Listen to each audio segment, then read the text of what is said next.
Guten Abend, meine Damen und Herren. Der SPD-Fraktionsvorsitzende Wehner hat vor einem Bruch der Regierungskoalition in Bonn gewarnt. In einem Interview mit der Neuen Ruhr Neuen Rhein-Zeitung sagte Wehner: Wenn die SPD sich in die Opposition manövrieren lässt, dann steht sie vor der Spaltung. Dann geht es ihr wie der Labour-Partei in Großbritannien. Wehner sprach von einem unsolidarischen Streit in der SPD. Er spielte damit auf die umstrittenen Äußerungen des Bundestagsabgeordneten Hansen an. Wehner sagte, die Koalition mit der FDP dürfe jetzt nicht scheitern. Die Freien Demokraten könnten sonst sagen, die SPD habe die in der Regierungserklärung festgelegte Politik nicht eingehalten. Das umstrittene Kernkraftwerk Brokdorf wird weitergebaut. Am Freitag will die Nordwestdeutsche Kraftwerke AG mit den Arbeiten fortfahren. Die schleswig-holsteinische Landesregierung wird voraussichtlich morgen die zweite Teilerrichtungsgenehmigung für das Atomkraftwerk erteilen. Gegen Brokdorf hatte sich die Hamburger SPD auf einem Sonderparteitag ausgesprochen. Die endgültige Entscheidung über eine Beteiligung Hamburgs liegt jetzt bei der Landesregierung. Bundesbauminister Haag, SPD, will eine Stadterneuerungspolitik im engen Kontakt mit den Bewohnern anstreben. Vor dem Bundeskabinett berichtete Haag über den Wohnungsmangel und die Hintergründe der Hausbesetzungen in mehreren Städten. Haag schlug vor, Selbsthilfegruppen staatlich zu unterstützen und die Modernisierung von Wohnungen mit Gemeinde- oder Landesmitteln zu fördern. Der Berliner Senat bemüht sich, mit den Hausbesetzern ins Gespräch zu kommen. Justizsenator Mayer traf sich mit einem Vermittlungsausschuss. Die Hausbesetzer stellen Vorbedingungen. Sie wollen erst dann verhandeln, wenn alle Beteiligten an den jüngsten Krawallen Straffreiheit zugesichert wird. Der regierende Bürgermeister Vogel hat angedeutet, dass in einigen Fällen Strafanträge zurückgezogen werden könnten. Wegen Beteiligung an Straßenkrawallen in Berlin ist ein 22-jähriger Mann zu 18 Monaten Haft ohne Bewährung verurteilt worden. Das Gericht hielt ihn für überführt, Steine auf Polizisten geworfen zu haben. Der Angeklagte bestritt dies in der Verhandlung. Bundeskanzler Schmidt reist morgen zu Gesprächen mit dem französischen Staatspräsidenten Giscard d'Estaing nach Paris. Schmidt wird von den Bundesministern Genscher, Matthöfer, Lambsdorff-Ertl und von Bülow begleitet.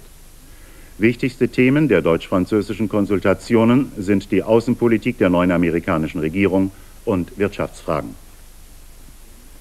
Der stellvertretende Fraktionsvorsitzende der CDU-CSU Wörner hält den Zeitpunkt der Ankündigung des neuen US-Verteidigungsministers Weinberger über die mögliche Einführung der Neutronenwaffe für nicht glücklich.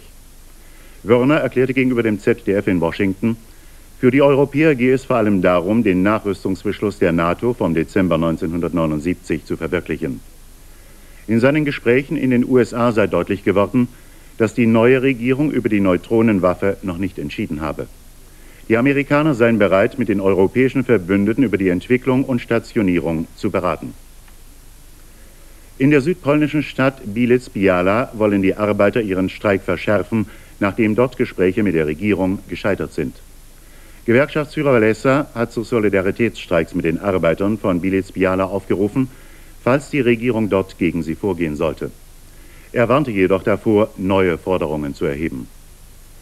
In Warschau ist das Zentralkomitee der Vereinigten Arbeiterpartei für Montag zu einer Plenarsitzung einberufen worden. Wegen der Spannungen im Lande war diese Sitzung seit Januar immer wieder verschoben worden. Am zweiten Tag des Besuchs des spanischen Königs Juan Carlos im Baskenland ist es zu weiteren Protesten gekommen. Im Bürgerhaus von Guernica, wo sich Vertreter der baskischen Regierung, des Regionalparlaments und Kommunalpolitiker versammelt hatten, hinderten minutenlange Tumulte den Monarchen zunächst daran, seine Rede zu beginnen. Radikale baskische Abgeordnete brachen in Protestrufe aus. Es kam zu Handgreiflichkeiten unter den Versammelten.